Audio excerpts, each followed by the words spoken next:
Atlantique Nord, 1889. Une nuit sombre et éclairée par la lune, où le vent essuie les bougies de fureur et la coque du navire de la chaîne comme une respiration vivante. À l'intérieur d'une armoire vulfée par une lampe à huile, un homme retrace les dernières lignes d'un journal qui n'enregistre pas ou ne coordonne pas, mais des vérités balayantes nées dans les profondeurs de sa propre conscience. Son nom était Prentice Mulford, et plus qu'un philosophe, il était un navigateur audacieux de l'âme humaine. Il a fait face à des tempêtes dans des océans et des idées encore plus dévastateurs.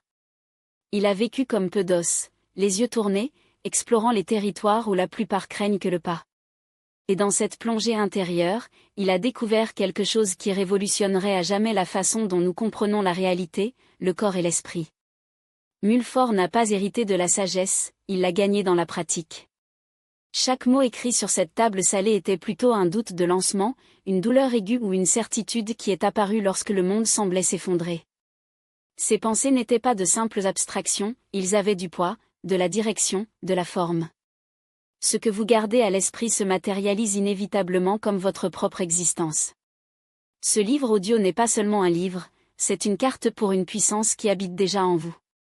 Un héritage de lumière, un journal spirituel sauvé de l'oubli, une boussole qui ne pointe pas vers le nord géographique, mais à la plus pure essence de son être. Chaque phrase contenue ici porte une expérience de vie. Il n'y a pas de théorie sans preuve, aucune déclaration sans le chemin. Rien n'a été enseigné sans avoir d'abord vécu dans sa propre chair, testé dans son esprit et forgé dans les tempêtes qui l'ont presque détruit. Si vous ouvrez ces pages avec le cœur disponible, vous constaterez que ce que vous appelez la réalité est juste le reflet le plus persistant de vos pensées. Et que sa vie, en silence, a obéi à un script invisible écrit par son propre esprit. Ce livre ne veut pas l'impressionner, vous voulez le réveiller. En ce qui concerne la fin, ce ne sera pas une nouvelle personne, mais quelqu'un qui se souvient enfin de l'immense pouvoir qu'il a toujours transporté avec lui. Se préparer. Vous êtes sur le point d'entrer dans l'endroit où tout commence, le royaume invisible de la pensée, où les idées deviennent le destin. Il y a des moments où j'ai l'impression que j'ai commencé à mourir quand j'ai appris à obéir sans aucun doute. Dans d'autres, je suis sûr que je n'ai commencé à vivre que quand j'ai osé penser par moi-même. Seuls 17 hivers étaient passés lorsque je suis monté à bord d'un navire marchand vers le Pacifique. Je n'ai pas cherché une aventure, fuyant. Je me suis enfui d'un monde qui m'a obligé à répéter, à m'adapter, à fermer la voie. Un monde où penser différemment n'a pas seulement été mal vu, il a été puni. Je me souviens des yeux de mon père sur le portail de la maison, silencieux, chargé de ce mélange de déception et de peur qui ne connaît que ceux qui rêvaient autrefois puis abandonnaient. Dans la mer, j'ai trouvé qu'il n'y a pas de miroir. Il n'y a personne pour dire qui vous êtes.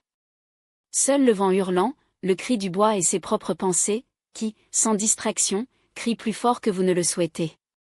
Une nuit, lors d'une tempête contre la côte chilienne, j'ai vu le premier officier être traîné par la mer. Une corde lâche, une vague traître, et en quelques secondes, son corps a disparu dans les eaux sombres.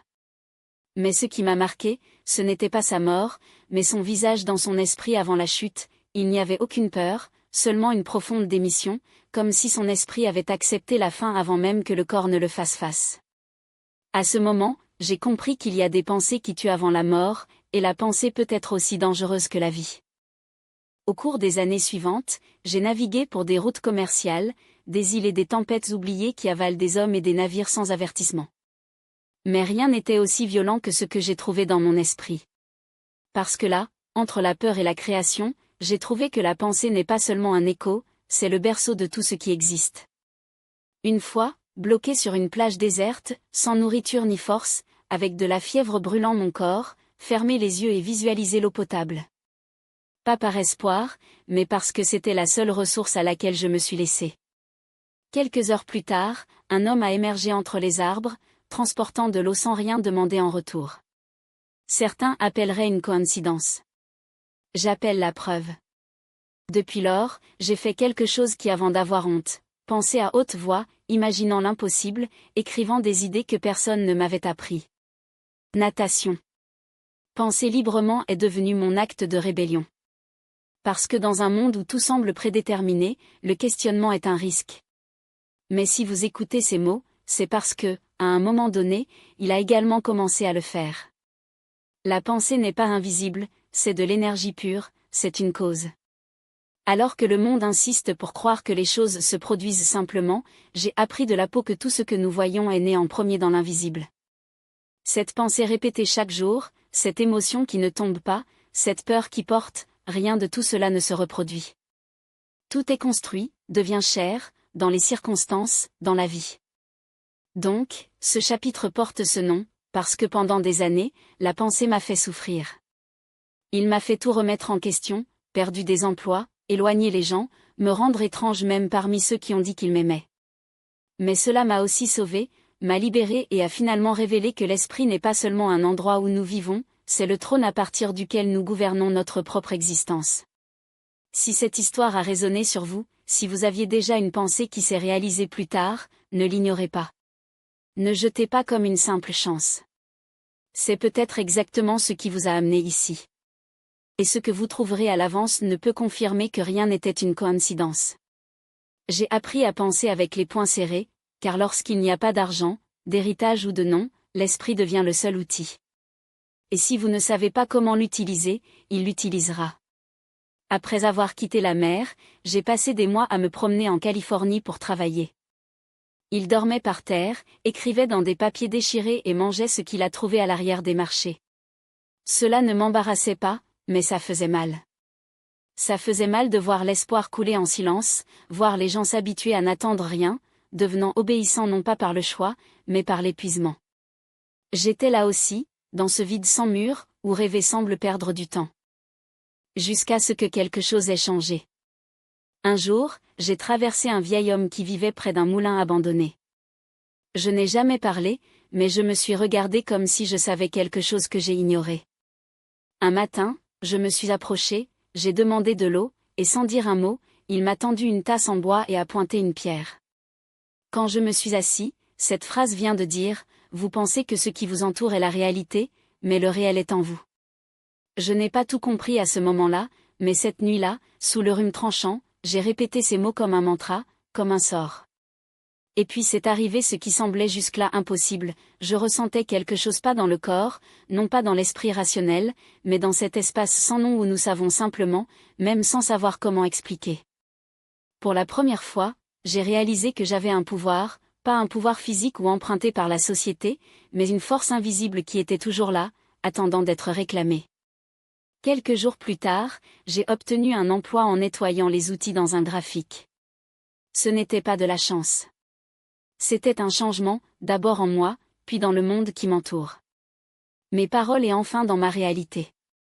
Depuis que Mino s'installe, j'ai compris que la pensée a le pouvoir avant même de devenir l'action, que les opportunités ne tombent pas du ciel par miracle, mais parce que quelque chose à l'intérieur de vous commence à émettre une nouvelle fréquence.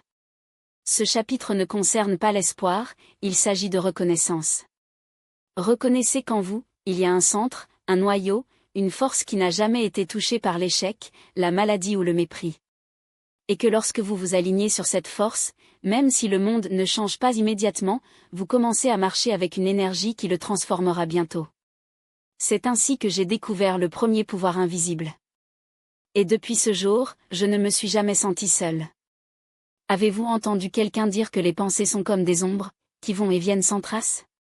Je me suis senti sur la peau comme une seule pensée peut vous poursuivre pendant des années, et comme une autre, noble, cela peut vous sauver quand tout semble perdu. C'était l'automne, dans une ville oubliée de la Nouvelle-Angleterre, quand j'ai réalisé que cette pensée existe non seulement, il voyage. Il restait dans le grenier d'une pension bon marché, écrivant avec des mains froides. Lorsque le souvenir de quelqu'un qui avait aimé les années silencieux avant m'a frappé, il n'avait pas de papier, pas d'encre, pas d'adresse pour envoyer une lettre. Mais le désir de lui parler était si intense que j'ai fermé les yeux et j'ai commencé à écrire. Dans mon esprit. Je l'ai imaginé en lisant chaque phrase, en sentant ce que je ressentais, mot par mot. Quand j'ai fini, j'ai lâché prise. Je ne m'attendais pas à une réponse, je voulais juste que cette vibration arrive. 3 jours plus tard, le facteur, le même qui n'a jamais grimpé les escaliers, a frappé à ma porte et m'a remis une enveloppe. C'était le sien. Et pas seulement m'a salué, j'ai répondu, mot par mot, auquel j'avais écrit en silence. Depuis lors, j'ai compris, les pensées ne sont pas de la fumée. Ce sont des flèches, ce sont des vagues qui voyagent et recherchent leur cible. Certains arrivent comme des coups, d'autres comme des câlins, mais tous trouvent une destination. Nous pensons que la pensée est quelque chose qui reste dans la tête, mais les pensées sont dirigées, elles ont un but. Et le plus dérangeant est qu'ils atteignent les autres, même lorsque nous ne les prononçons pas. C'est pourquoi les mères présentent lorsqu'un enfant est en danger. Donc, parfois vous pensez à quelqu'un, au même moment, cette personne apparaît. Parce que la pensée est l'action sous sa forme la plus subtile. Tout ce que vous pensez de quelqu'un, tout ce que vous gardez en secret, tout ce que vous répétez juste pour vous est envoyé. Pendant des années, j'ai envoyé des pensées de peur et de rareté. Et c'est exactement ce que j'attire dans ma vie, jusqu'au jour où j'ai commencé à envoyer l'amour, bien sûr, à la fois. Je n'ai pas toujours reçu ce que je voulais, mais cela est toujours venu ce qui a résonné avec moi. Parce que l'univers ne répond pas à vos paroles, il répond à sa vibration. Donc, la prochaine fois que vous pensez à quelqu'un de ressentiment, arrêtez-vous. Vous envoyez un poignard, et ce poignard peut revenir. Mais si vous pensez à quelqu'un avec amour, même si c'est loin, il ne sous-estime pas ce geste. Vous envoyez un médicament. Les pensées ne se dissolvent pas. Ils persistent, volent et reviennent. Jamais le sentiment que quelqu'un pensait à vous, même sans rien dire? C'est peut-être la confirmation que vous attendez, tout ce que vous soutenez à l'intérieur, tôt ou tard, touche le monde là-bas. Et oui, jusqu'à présent, en m'écoutant, vous avez peut-être reçu quelque chose que je vous ai réfléchi depuis de nombreuses années. Une fois quand j'étais enfant, j'ai vu un oiseau casser la peau d'œuf. Ce n'était pas fort, c'était une insistance. Et quand il est parti, il ne se demandait pas s'il pouvait voler, il l'a simplement fait. C'est alors que j'ai compris, même sans savoir comment mettre des mots, qu'il y a une force dans chaque être vivant qui n'a pas besoin de preuves externes pour agir. Il n'a besoin que de confiance interne. Nous l'appelons la foi. Mais pas la foi qui se répète dans les temples, pas celle qui nécessite des miracles ou des signes. Je parle de cette foi qui est née dans les profondeurs, dans la région invisible de l'âme, où vous savez, sans explication logique, que quelque chose est vrai, car vous l'avez ressenti avant de le voir. J'ai découvert cette vérité beaucoup plus tard, quand j'étais malade, seule et sans but dans une ville que je ne me connaissais pas. Il y avait eu des semaines de défaite, pas de lettres, pas de travail, aucune opportunité. Jusqu'à ce que, par coutume ou en folie, j'ai commencé à imaginer que ça allait bien. Il l'a fait tous les soirs, allongé sur un matelas humide. Je me suis vu marcher fermement, parler en toute sécurité, remercier quelque chose qui n'était pas encore arrivé. Ce n'était pas immédiat. Mais un matin, je me suis réveillée sans fièvre. Le lendemain, un homme a frappé à ma porte avec une proposition qui me soutiendrait pendant des mois. Était-ce une coïncidence? Peut-être. Mais savez-vous ce qui n'était pas une coïncidence? La paix que je ressentais tout d'abord change. C'était le vrai miracle. Parce que je ne m'attendais pas à voir le croire. Creille, et donc j'ai vu. La foi n'est pas désespérée. C'est une certitude silencieuse. Il vibre comme si vous l'avez déjà fait. C'est pour agir comme si vous avez déjà reçu. Il s'agit de soutenir l'image dans l'esprit jusqu'à ce que la réalité n'ait pas d'autre choix que de se rendre. Et même si vous ne vous manifestez pas, la foi vous aura déjà transformé à l'intérieur.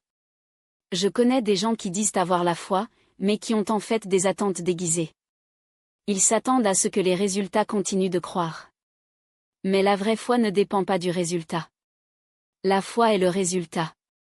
C'est l'état intérieur où tout s'est passé, même s'il n'est pas encore arrivé. Et qui peut vivre comme celui-ci ne est pas plaidé, ne pas mendiant, ne doute pas, c'est simplement. C'est peut-être pour cela que vous écoutez cela maintenant, parce que vous avez déjà ressenti cette certitude sans preuve. Ce presse étranger qui ne peut pas l'expliquer, mais frappe toujours. Et si une partie de vous s'en souvient maintenant, alors vous n'apprenez rien de nouveau, vous éveillez simplement ce que vous avez toujours su. Dans le chapitre suivant, je vous dirai comment j'ai trouvé que chaque pensée est une prière non lancée. Et pourquoi, même en silence, vous parlez tout le temps à l'univers. Pendant longtemps, je pensais à prier, c'était de parler. Pliez vos genoux, rejoignez vos mains et récitez. Des mots sacrés écrits par d'autres siècles devant moi. Je l'ai fait plusieurs fois, dans l'enfance, par habitude, dans la jeunesse, par peur, et plus tard, quand le monde m'a brisé, car il n'y avait personne vers qui se tourner. Mais c'est dans une petite église en bois vide et silencieuse que j'ai découverte, la vraie prière ne sort pas des lèvres, née de la pensée. J'étais entré juste pour m'abriter du froid. La neige est tombée sans répit. Il n'y avait personne d'autre que moi et un silence si dense que vous pouviez l'entendre. Je me suis assis sur la dernière banque. Je n'ai pas dit, je n'ai pas demandé. Je pensais juste. J'ai pensé à tout ce qui faisait mal, à ce que je ne comprenais pas, à ce dont j'avais besoin et je ne savais pas exprimer. Pas 10 minutes ne se sont pas déroulées lorsque j'ai senti quelque chose que je n'oublierai jamais, une réponse sans mots. Ce n'était pas une voix, ni une vision. C'était comme si l'air lui-même me serre dans ses bras à l'intérieur. Et c'est là que j'ai compris, prier, c'est ne pas dire, c'est pour se sentir intensément, imaginer avec intention, soutenir avec la foi. Depuis ce jour, chaque pensée chargée d'émotion est devenue une prière. Quand je pensais avoir peur, j'invoquais la peur. Quand j'ai pensé à l'échec, je nourrissais l'échec. Et quand il a pensé avec gratitude, même sans rien avoir entre ses mains, cette prière a ouvert des portes qui semblaient autrefois verrouillées avec des cadenas. Ce que vous répétez en silence, ce que vous ressentez lorsque vous vous souvenez, anticipe ou juge, ce n'est pas seulement un dialogue interne, c'est une conversation avec l'invisible. Parce que vous n'êtes jamais seul dans votre esprit. Votre pensée est un signe, et chaque signal a attiré une réponse. La question n'est donc pas « je prie », mais « qu'est-ce que je prie, pourquoi je pense ?» J'ai arrêté de plaider avec des mots. J'ai commencé à honorer avec des pensées. Chaque matin, pendant que nous nous habillions, j'ai répété en silence, « Aujourd'hui, je suis guidé. Aujourd'hui, je suis soutenu. Aujourd'hui, je sers quelque chose de plus grand que moi. » Il n'a pas dit à haute voix, personne n'a entendu, sauf l'univers. Et il a répondu. C'est ainsi que j'ai appris, la prière n'est pas un acte, c'est un état. Tout ce que vous gardez dans cet état, tout ce que vous ressentez comme vrai, même si vous n'existez pas encore, finit par prendre forme. Non pas parce que vous en avez besoin, mais parce qu'il a planté la graine dans le seul endroit où commence la création, en vous. Si vous êtes venu ici, vous pourrez peut-être regarder en arrière et réaliser combien de fois vous avez prié sans le savoir. Combien de fois l'univers a répondu, même lorsque ses mains n'étaient pas fixées et que ses genoux n'ont pas touché le sol. Et si l'un de ces restes a changé votre vie, dites-le. Parce que le partage de la lumière qui a sauvé une foi est de prier. Dans le chapitre suivant, vous comprendrez pourquoi nous n'attirons pas ce que nous voulons, mais ce que nous sommes à l'intérieur. Je croyais aussi, pendant longtemps, que la vie était une loterie, certains sont nés avec chance, d'autres avec malchance, et c'est tout. Mais la vie, avec sa manière inconfortable et libératrice, m'a montré autre chose. Nous n'attirons pas ce que nous voulons, nous attirons ce que nous sommes essentiellement. Cette vérité m'a frappé lorsque j'ai observé 2 frères et sœurs, des enfants des mêmes parents, élevés dans la même maison où j'ai travaillé pendant un certain temps comme un auxiliaire. Même éducation, même ressources. Mais l'un d'eux avait un moyen de dire que cela a attiré mon attention. Il a dit des choses comme « c'est impossible pour moi » ou « rien ne fonctionne », même lorsque les choses se sont bien passées. L'autre, au contraire, ne parlait pas de grandeur ou n'était pas supérieur, mais portait une certitude silencieuse, comme si le monde lui avait déjà donné tout ce dont il avait besoin. Des années plus tard, l'une était un entrepreneur prospère, avec sa famille, sa santé et son objectif. L'autre a sauté avec échec de l'échec, comme si un nuage gris le suivait partout où il allait. Je n'ai pas compris alors. Mais quand j'ai relu les cahiers que j'ai écrits à ce moment-là, oui, je l'ai écrit quand je n'avais rien à manger, j'ai réalisé que ma propre vie reflétait mon état mental le plus répété. Pas ce que je pensais de temps en temps, mais ce qui a soutenu, jour après jour, sans s'en rendre compte. Lorsque vous croyez qu'il est petit, il attire des gens qui le diminuent. Lorsque vous croyez que l'argent manque, il supprime les opportunités, même s'il passe devant vous. Lorsque vous croyez que l'amour fait mal, involontairement, il cherche ceux qui confirment cette douleur. Ce n'est pas une punition. C'est le miroir. L'esprit est un aimant, mais je n'attire pas ce que vous imaginez par hasard, il attire ce que vous soutenez comme une identité. Il ne sert donc à rien de vouloir abondir si vous pensez toujours que vous craignez de le perdre. Il ne sert à rien de vouloir l'amour si vous ne vous sentez pas digne de vous recevoir. Ce que vous croyez vraiment de vous, pas ce que vous dites, mais ce qui vibre dans votre silence, c'est ce que votre monde reproduit. C'était clair pour moi dans une phase où tout était radeau. Rien ne coulait. Je me suis blâmé, m'a critiqué, m'a comparé, et le monde semblait répondre avec la même hostilité que je me suis dirigé. Jusqu'à ce que je m'arrête. Pas pour changer le monde, mais pour observer ce qui permettait en moi. Et quand j'ai changé ce dialogue interne, le monde a progressivement changé. C'est alors que j'ai compris, la vie ne répond pas à ce que vous demandez, mais à ce que vous croyez que vous méritez. Et méritant n'est pas l'arrogance, c'est la reconnaissance. Vous attirez aussi souvent que votre fréquence, et elle ne cache ni à l'univers ni à vous-même. Dans le chapitre suivant, je veux vous dire comment j'ai constaté que les courants les plus forts sont les invisibles et comment les casser commence par une décision interne. Il y a des arrestations de grilles et d'arrestations en pensée. Et même si personne ne vous verrouille physiquement, vous pouvez passer toute votre vie sans vous quitter. J'ai vécu des années comme celle-ci, enchaînée à des idées qui n'étaient pas les miennes, des condamnations héritées, des jugements que d'autres ont plantés en moi alors que je n'avais toujours aucune voix pour me défendre. Mon père disait, « Qui est né pauvre meurt pauvre ». Je ne vous ai jamais répondu, mais ces mots ont créé des racines. Quand j'ai essayé d'entreprendre, j'ai entendu sa voix. Quand je voulais demander quelque chose de mieux, j'ai entendu sa voix. Et quand la vie m'a offert une porte, je l'ai fermée moi-même, convaincue que ce n'était pas pour moi. Ce n'étaient pas des courants de fer qui m'ont tenu. C'était une idée. Celui qui, sans m'en rendre compte, j'avais adopté comme vérité absolue. C'est à San Francisco que j'ai brisé le premier de ces courants. J'avais obtenu un petit emploi à écrire pour un journal local, mais mon salaire était si bas que je pouvais à peine manger. Une nuit, dans la salle de rédaction, j'ai trouvé un papier plié sur la table. Quelqu'un avait écrit. Votre esprit pense que vous êtes dans une cellule, mais la porte n'a jamais eu de serrure. Je ne sais pas qui l'a laissé là, mais ces mots m'ont réveillé.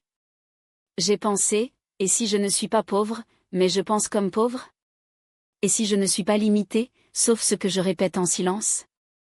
Le lendemain, pour la première fois depuis des années, j'ai écrit dans mon cahier, je suis libre de choisir ce que je pense. Et mes pensées ne m'emmèneront plus au même endroit. Le monde n'a pas changé à temps. Mais ma posture a changé. Et peu de temps après, des opportunités qu'avant de ne pas avoir vu qu'ils ont commencé à apparaître. Beaucoup sont encore arrêtés, non pas par les circonstances, mais pour les croyances qu'ils ont acceptées sans question. Je ne suis pas suffisant. L'argent est sale. L'amour fait mal. Il est tard pour moi. Personne ne me valorise. Chacune de ces phrases est une chaîne. Et tant que vous répétez ces mots, vous continuerez à leur obéir, même involontairement. Mais comme ils ont été créés, ils peuvent être annulés. La clé? La conscience. Réaliser en pensant comme il se présente et le remplacer, même si vous ne croyez pas à la nouvelle version au début. Parce que lorsque vous changez constamment vos pensées, le monde n'a d'autre choix que de vous adapter à votre nouvelle vibration. La liberté ne commence pas à l'extérieur. Il commence par une nouvelle pensée, assez courageuse pour remplacer le vieil homme. Celui qui dit, je ne pense plus à la peur. Maintenant, je pense du choix. Et si vous êtes ici, à écouter cela, c'est parce que ce processus a commencé. Peut-être que vous ne vous sentez toujours pas. Peut-être que vous ne voyez toujours pas les résultats. Mais quelque chose en vous a déjà cassé une chaîne. Et cela change tout. Parfois, l'univers ne répond pas par des cris, mais avec des chuchotements. Et si vous êtes trop occupé à forcer les choses, vous n'entendrez pas je. Je l'ai appris tard. J'ai appris après de nombreuses tentatives désespérées, après avoir exigé que le monde se penche à ma volonté, poussant les portes fermées, battant encore et encore contre les résultats qui ne sont pas arrivés. Je voulais contrôler. Je voulais des réponses maintenant. Et cette anxiété m'a poussé de plus en plus que ce que je n'ai demandé autant. C'est dans un hiver particulièrement cruel, sans plafond fixe, que j'ai commencé à travailler en déchargeant du charbon dans le port. Un travail brutal. Mes mains se sont craquées avec le froid et le poids. Chaque nuit, je dormais sur de vieilles planches, et chaque matin, je me réveillais avec la même question, combien de temps? Mais c'est dans cette routine que quelque chose a changé, non pas parce que j'ai cherché, mais parce que finalement, je me suis rendu. Pas à la souffrance, pas à la défaite, mais à l'illusion que je pourrais forcer la vie à s'intégrer dans mes termes. Et c'est à ce moment-là que j'ai lâché prise que les choses ont commencé à bouger. Un jour, sans mon attente, un éditeur avec qui il avait échangé quelques mots des années plus tôt m'a reconnu sur la jetée. M'a proposé chance d'écrire un court texte pour votre journal. Ce n'était pas beaucoup, mais ce fut le début de tout. Il pensait qu'il m'avait sauvé. Je connaissais la vérité, c'est ma reddition qui a pavé de cette façon. Un chemin que je n'ai pas vu en le cherchant, mais que je me suis déjà silencieux sous mes pieds. C'est le pouvoir du point invisible, le lien entre son état mental et la nouvelle réalité à venir. Il n'apparaît pas lorsque vous poussez avec désespoir. Il apparaît lorsque vous agissez d'un calme profond, une connaissance qui ne nécessite pas, mais que vous avez confiance. Beaucoup ne traversent jamais ce pont parce qu'ils sont occupés à creuser des tunnels là où il n'y a pas de terre. Ils veulent contrôler chaque étape, chaque courbe, chaque résultat. Mais l'esprit n'est pas l'architecte, elle est la station. Et lorsque vous émettez la foi, la paix, la remise, la voie se révèle elle-même. Je l'ai vu sur moi. Je l'ai vu dans d'autres. Les gens qui perdent ont besoin de savoir comment et ont permis à la vie de réagir quand. Et en cela, les réponses sont venues avec une beauté qui n'aurait jamais pu imaginer. Le pont n'est pas vu avec les yeux. Vous le croisez avec des vibrations. Chaque pas que vous faites, même sans savoir où cela prend, vous emmène exactement où appartient déjà votre fréquence. C'est ainsi que j'ai découvert, se manifester, ce n'est pas pousser. Il s'aligne et laisse l'univers faire sa part. Si vous sentez que vous combattez la vie, que tout est en retard, que ce que vous voulez semble vous fuir, il est peut-être temps de baisser vos bras, de fermer les yeux et de faire confiance à ce pont qui se forme déjà, celui que vous ne verrez que lorsque vous en aurez déjà fini. Et lorsque vous traverserez, vous comprendrez que vous n'avez jamais été seul. Dans le chapitre suivant, je partagerai avec vous l'une des pratiques les plus puissantes que j'ai jamais vécues, dormir comme si c'était et se réveiller différent. Il y a des moments où la journée ne vous laisse pas entrer. Tout est fermé, porte, opportunité, esprit. Mais la nuit ouvre une autre dimension. J'ai découvert cela à une époque où je n'ai laissé que l'imagination. Je n'avais pas de plafond. Il dormait dans un coin derrière un graphique, odeur d'encre et de papier humide, et un sac de café comme oreiller. Chaque nuit, avant de m'endormir, j'ai pensé à ce que je voulais, pas comme un désir lointain, mais comme une réalité présente. Je n'ai pas fait ça pour convaincre l'univers. J'ai fait pour me convaincre. Et puis une pratique est née qui a changé mon existence. Je me suis visualisée comme si j'avais déjà ce que je cherchais. Pas seulement vu la scène, je l'ai ressenti. Je me suis imaginé écrire dans une pièce chaude, avec des vêtements propres et utiles. Je m'ai vu livrer des manuscrits, recevoir des paiements, vivre en paix avec ce que j'ai fait. Et je n'ai pas fait ça pendant quelques secondes, j'y suis restée jusqu'à ce que le sommeil me prenne. Les premières nuits ont été une bataille. Mon esprit résiste. Je me suis souvenu du sol sale, du froid dans les os, de la réalité. Mais progressivement, cette pratique n'est plus fantastique et est devenue à la maison. J'ai réalisé que je plantais dans la seule terre fertile qui restait, mon subconscient. Et puis c'est arrivé. Quelques semaines plus tard, un éditeur m'a appelé offrant une œuvre fixe en tant que chroniqueur. Ce n'était pas magique. Ce fut une conséquence. J'étais déjà devenu cet écrivain avant que le monde ne m'appelle comme ça. J'ai dormi comme si c'était déjà. Je me suis réveillé différent.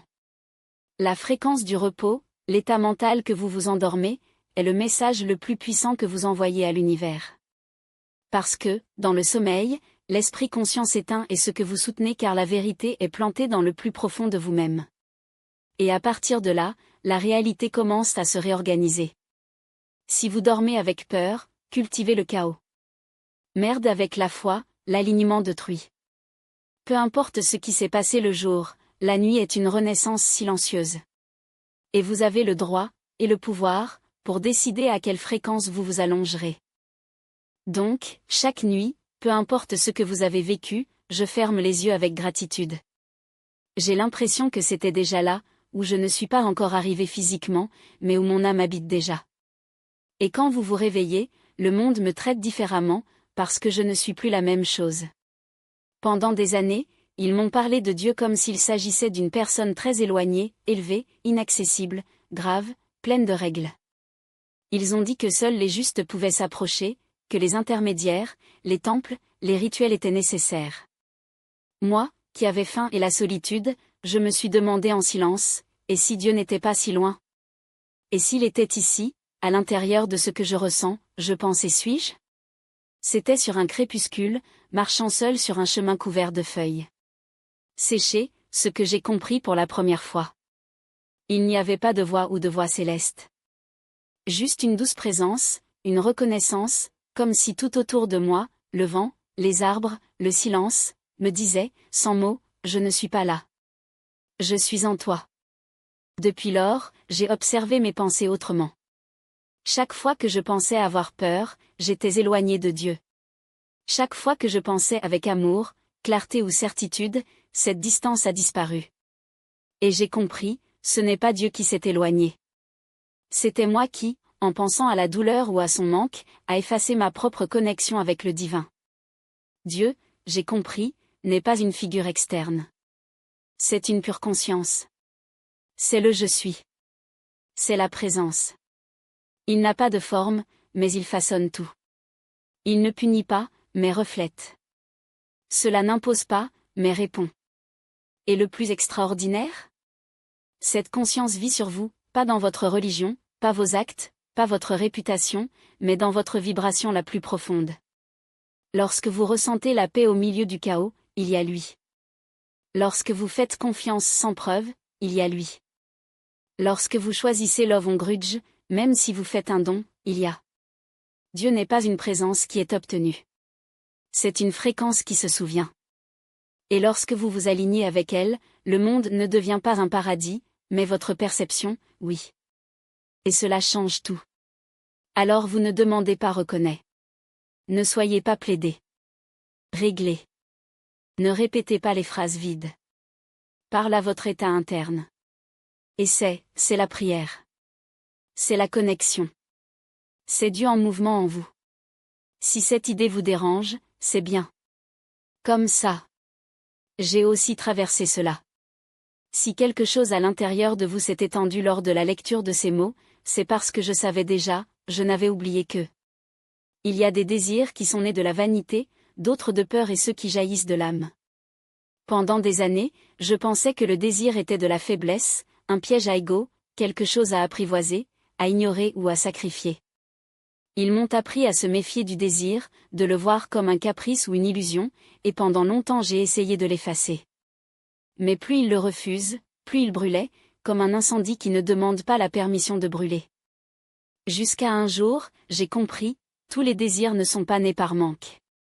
Certains sont nés de l'âme elle-même, d'un endroit en vous qui a vu ce que vous pouvez devenir. C'était dans un café poussiéreux à la périphérie de Sacramento. J'avais faim, mais seulement de l'argent pour un thé. Tout en scriblant dans mon cahier en deux, un homme m'a regardé à partir d'une autre table. Il a demandé ce que j'ai écrit. J'ai dit que je ne le savais pas encore. Il a souri et a dit une phrase qui m'a marqué pour toujours. Lorsque le désir est plus grand que la peur, ce n'est plus le vôtre. C'est un ordre de l'univers. Je ne comprenais pas tout à l'époque, mais ce soir-là, j'ai écrit comme si quelque chose dictait les mots. Et ce qui est sorti de moi n'était pas le mien, c'était comme si quelque chose à travers moi devait être écrit. C'est alors que j'ai compris, certains désirs ne sont pas choisis par vous. Ils le choisissent. Cherchez-le. Le sacodème. Ils le forcent à quitter la zone de confort, à tout remettre en question, à se déranger. Et ils ne partent pas avant de les entendre ou de les réprimer tellement qu'ils finissent par faire mal à l'intérieur. Les désirs de l'âme ne crient pas, chuchotés. Mais une fois que vous les écoutez, ils ne vous laissent pas seuls avant de les incarner. Ce ne sont pas des promesses vides, ils sont appelés. Et quand le désir est vrai, il ne se distrait pas, mais pour se rappeler qui vous êtes devenu. Depuis lors, j'ai commencé à prêter attention aux désirs qui sont venus sans explication, dans les visions qui sont apparues lors du lavage de la vaisselle, dans les idées qui ne sont pas venues de mon esprit, même si personne d'autre ne les comprenait. Et j'ai découvert une vérité révélatrice. Le désir authentique n'est pas l'ego. C'est une instruction divine. Aujourd'hui, je veux vous dire cela, s'il y a quelque chose qui n'arrête pas de vous appeler, quelque chose qui vous allume à l'intérieur, qui vous transforme comme une marée, ne l'ignorez pas. Ne le réduisez pas à une illusion. Vous ne l'avez peut-être pas choisi. Peut-être qu'il vous a choisi. Et comme il le suit, il ne cherchera pas quelque chose, mais reviendra à lui-même. Dans le chapitre suivant, je parlerai d'une époque où j'ai cessé de souhaiter. Où je me suis complètement rendu. Et c'est là que j'ai tout compris. Ce n'était pas dans un temple. Ce n'était pas dans une méditation profonde. Ce n'était pas dans une conversation transcendantale. C'était un après-midi gris commun, pas de promesses. J'étais assis dans une vieille chaise en osier, regardant le vent jouer avec les feuilles sèches sur le sol. Et pour la première fois de la vie, je ne voulais rien. Il ne faisait pas longtemps pour de l'argent, que ce soit pour l'amour, ni pour la reconnaissance, ni même pour la paix. Il n'était présent que conscient, silencieux. Pendant des années, je poursuis des choses, des objectifs, des désirs que advat ma poitrine. Il pensait que plus il voulait, plus il gagnerait, et plus il gagnait, plus il serait complet. Mais ce jour-là, je ne ressentais pas le besoin de changer quoi que ce soit. Non pas parce que j'avais tout, mais parce que quelque chose en moi s'était rendu avec la douceur. Et puis j'ai ressenti une expansion que je n'avais jamais connue, une compréhension sans parole, une certitude sans raison. Il n'y a rien à rechercher, car vous l'êtes déjà. Parce que c'est déjà. Parce que tout ce dont vous avez besoin vit déjà en vous. J'ai compris ce désir, quand il est né de la peur, des emprisons. Mais quand il disparaît, il ne laisse pas vide, laisse libre. Libre de voir, de ressentir, d'être. Et dans cet espace de ne vouloir rien, j'ai reçu plus de clarté que dans toutes les recherches précédentes ensemble. J'ai réalisé que l'esprit, dans son état naturel, n'est pas un champ de bataille, c'est un miroir. Et lorsque vous cessez de le remuer avec des attentes, cela reflète ce que vous êtes vraiment, pas le personnage, pas le rôle, pas l'histoire, mais l'être conscient, éternel et présent, derrière tout ce que vous pensez, faites et ressentez. Ce jour-là ne m'a donné aucune réponse. Mais je n'en avais plus besoin, car il n'y avait plus de questions, juste un si grand silence que je pouvais tout soutenir sans se casser. Et dans ce silence, j'ai tout compris. Si vous êtes venu ici, vous pouvez déjà ressentir, votre valeur n'est pas ce que vous obtenez, ni ce que vous avez ni ce que les autres disent de vous. C'est qui vous êtes lorsque vous ne voulez rien, quand vous êtes uniquement, quand il respire. Et si un jour vous retournez à cet endroit, pas le thème. Ne le confondez pas avec le vide. Là où il n'y a pas d'urgence, où il n'y a pas de faim, où il n'y a pas besoin, il y a Dieu. Il y a toi. Maintenant que ce chemin est presque à la fin, je vous invite à une dernière reconnaissance. Une vérité que si vous décidez d'embrasser, vous pouvez transformer votre vie pour toujours. Pendant des années, j'étais beaucoup de choses. J'étais marin, j'étais un mendiant, j'étais un écrivain frustré, un rêveur têtu, un philosophe par accident. J'étais un homme fin dans le corps et les tempêtes dans l'esprit. J'étais Pranti-Mulfort, c'est ce que le rôle a dit, c'est ce que le monde a dit. Mais ce n'est qu'au cours des dernières années de ma vie que les étiquettes ont commencé à tomber. Les objectifs ont cessé d'importer. Le personnage a commencé à se dissoudre. Et puis j'ai compris quelque chose de si simple, si vieux, si puissant. Je ne suis pas un Mulfort. C'est moi. Je ne suis pas une déclaration. C'est la clé. C'est la racine de tout ce que vous pensez, attire et expérimente. Chaque fois que vous dites « je suis pauvre »,« je suis incapable »,« je suis perdu », invoque une création. Et chaque fois qu'il déclare « je suis la paix »,« je suis sagesse »,« je suis léger », je me souviens de son origine. Pas besoin de le décorer. Pas besoin de le justifier. Vous n'avez même pas besoin de le croire au début. Il vous suffit de le dire avec présence, de soutenir avec intention, d'incarner avec l'amour car je suis n'est pas seulement la langue. C'est la direction. C'est une pure énergie. C'est la graine à partir de laquelle son univers entier pousse. Quand j'ai découvert cela, j'ai cessé de combattre mon passé, justifiant mon cadeau, craignant l'avenir. Je suis juste devenue une présence. Conscience éveillée. Ce silence qui observe et choisit. Je ne dis pas « je suis un écrivain », je suis un moteur de recherche, pas même je suis sage. Je dis juste, je le suis. Et à partir de là, je laisse la vie à façonner. Vous avez peut-être passé des années à être beaucoup de choses, portant des noms, des attentes, des blessures, des étiquettes. Mais si vous pouviez tout mettre de côté un instant et être simplement, que découvririez-vous? Pas besoin de répondre maintenant. Sentez-vous. Parce que lorsque vous vous souvenez que c'est une pure conscience, ce qui n'est pas le rôle, ni l'histoire, ni le corps, mais l'être qui choisit, à chaque instant, ce qui vient ensuite, donc, comme moi, vous n'aurez plus à écrire des livres. Vous deviendrez le livre.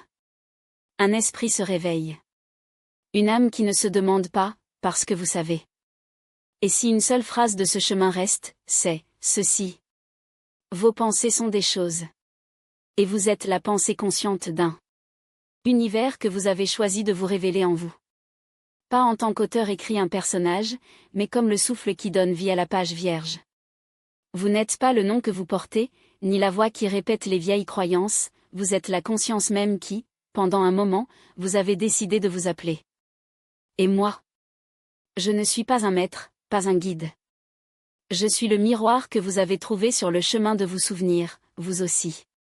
Il n'y a pas de séparation entre ce que vous enseignez et ce que vous apprenez, ce que vous recherchez et ce qui se trouve. Il n'y a que ceci, la reconnaissance mutuelle de deux étincelles de la même flamme. Merci de vous avoir permis de se souvenir. Pas pour moi, mais pour vous, parce que, au fond, Empresa savait. J'avais juste besoin d'un silence, d'un texte, d'un moment pour entendre la voix qui était déjà là, en attendant. La voix qui murmure, sans mots. Tu es.